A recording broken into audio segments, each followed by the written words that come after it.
Giddy up! Week 5 of Friday Night Fever is here. District play for all divisions is here as well. 5A and 6A started last week. 1A through 4A join the fray tonight. The playoffs push begins, and with this shortened season, getting a win to open district play is a big deal. Before we dive into the highlights, just want to send good vibes to the players and coaches of East Webster, Ethel, Okolona, and Kosciuszko. All 4 teams had to go into quarantine because of the coronavirus. Due to MHSAA rules, they will forfeit tonight's and next week's game, and that hurts in terms of district losses and district record. East Webster and Calhoun City was supposed to be our game of the week. I was looking forward to covering that game, and I can't imagine what the kids are going through right now. In their stead, our game of the week featured a 2-2 Houston Hilltoppers team coming off a 28-14 win over Itawamba Ag and Noxubee County. 2-1 coming off the bye, and oh boy, this was a wild one to start out. Here is the first play of the game. Red Parker mishandles the snap. The motion man gets in the way, and Trevoris Hatcher dives on the ball for Noxubee County. Tigers have the ball deep in Hilltopper territory, poised to take the lead, but wait, the very next play, Krishard Rupert goes up top, Anthony Fowler, and there's Parker. Tips the ball to himself, and he's going the other way. Houston football, they're back in business, right? Oh, wrong. Parker and running back Jamal Cooper would get their signals messed up, and the ball hits the turf again, and again the Tigers recover. This time, Noxubee marches down to the 1-yard line on 4th down. They hand it to Trevoris Hatcher, doing his best Refrigerator Perry impression.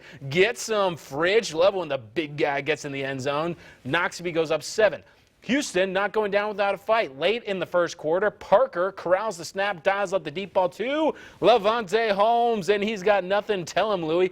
I see fields of green. Touchdown, Hilltoppers. However, Noxubee was able to hold off the Toppers in a tightly contested contest, 15-13. All right, let's go to Germantown. The undefeated #1 ranked Starkville Yellow Jackets trying to get a win on the road.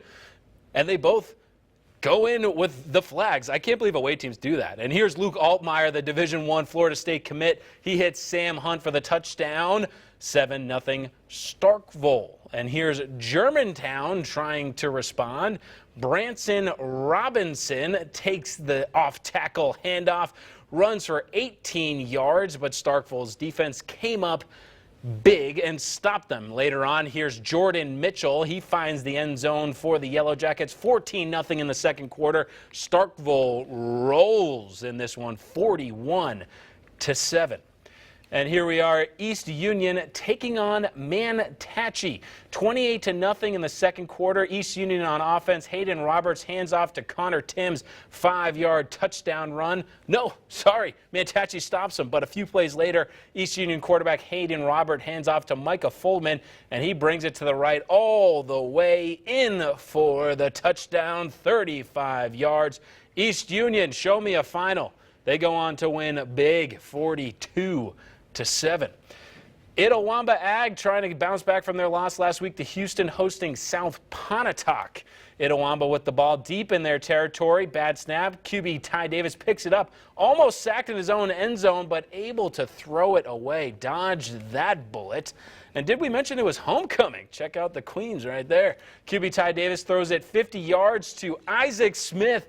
Touchdown. Itawamba Ag, they get back on that winning track, 26-14.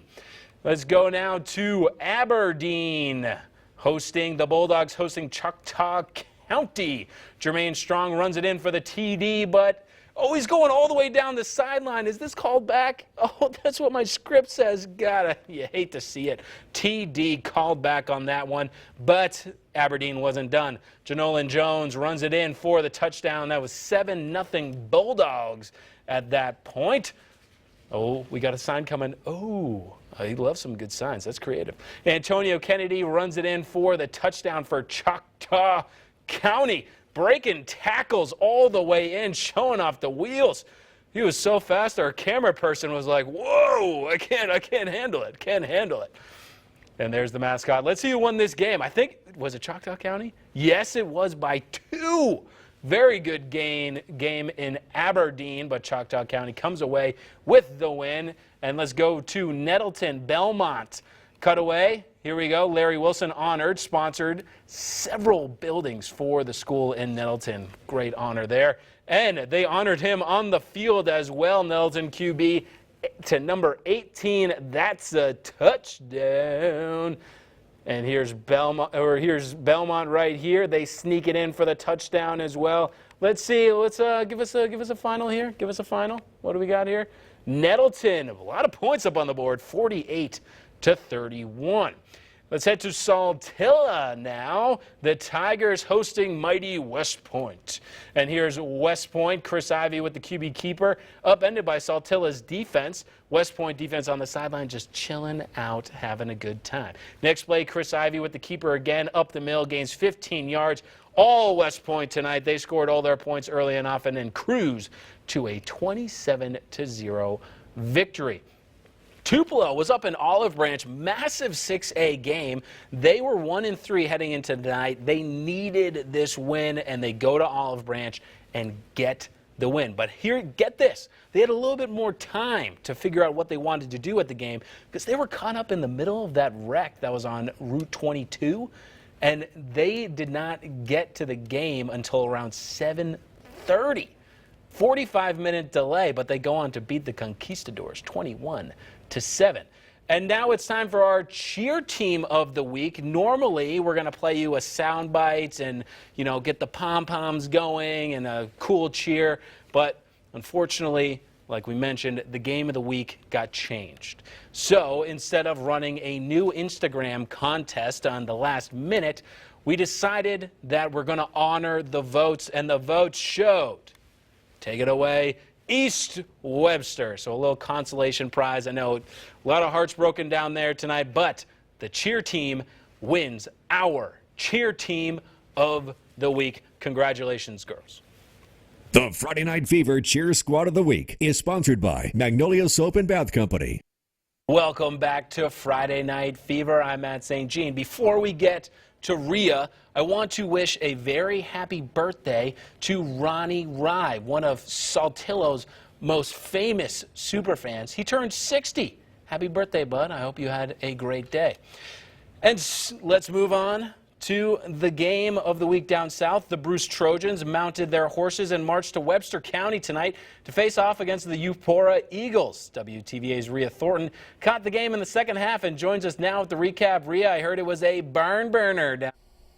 Thanks, Matt. Not much action here in Eupora. Well, not until the final quarter, that is. The 2-2 Eagles hosted the 1-4 Bruce Trojans tonight, and heading into the fourth quarter, the score was 0-0. With a little over 7 minutes left in the game, you can see the handoff even faked me out. Sophomore quarterback Ty Murphy kept the ball for himself, and with a big, stiff arm, he gives the Eagles their first lead of the night. And just as the Trojans were starting to gain some momentum of their own, Austin Plunk scans and throws it deep, but to Tywan Hughes. The Wildcats senior corner picks it off, and with quite the snag, might I add, taking it down the sideline, he goes 95 yards for the pick six.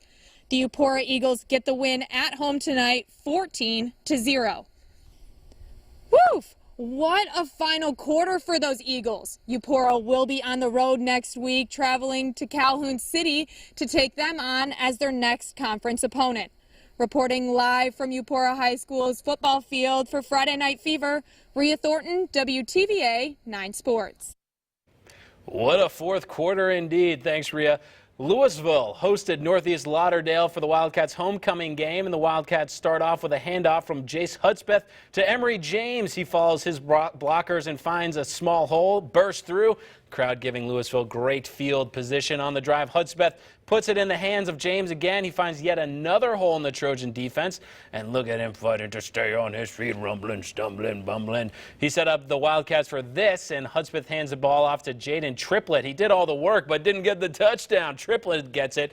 Louisville rolls 53-13. They are 4-1. And here we go, South Panola down in Clinton tonight. Let's see this. Oh, nice little screen pass. Ooh, and the Clinton running back, he's going to take it all the way in. Are they the Chiefs? They must be the Chiefs. That's a nice little arrowhead right there. They're up 14-6. Here we go, and it's Clinton again on the drive. The QB keeper, oh, get off me, he says. Oh, I thought he was going to stay up and take it in for the touchdown. Our friends at WABT sent us this video, but they didn't send us any shot sheets, so I have no idea what's going on. Clinton goes on to win by a field goal, upset South Panola. Wow. While we have some time together, let's hit the rewind button. And in case you missed it last night, the JUCO season got underway. ICC at home, NEMCC at home. Let's check it out. Itawamba hosted Coahoma, and much like everywhere else, the game looked a little bit different from a fan perspective, but still, football is football. ICC started off with a hot hand, started with the ball on their 10-yard line, and that culminated with a touchdown pass from A.V. Smith to Bakersville native Quay Davis. Nice catch there, Quay, but it was all about Coahoma tonight. ICC drops their opener 37-23. Holmes traveled to NEMCC to take on the Tigers, and the Tigers was all over it this time. This is the only play we're going to show, but it was the best play that I saw while I was there. Cam Coleman literally dodges every player and scores the touchdown. They win 35-10. And that's it for this week of Friday Night Fever. I'll see you next week.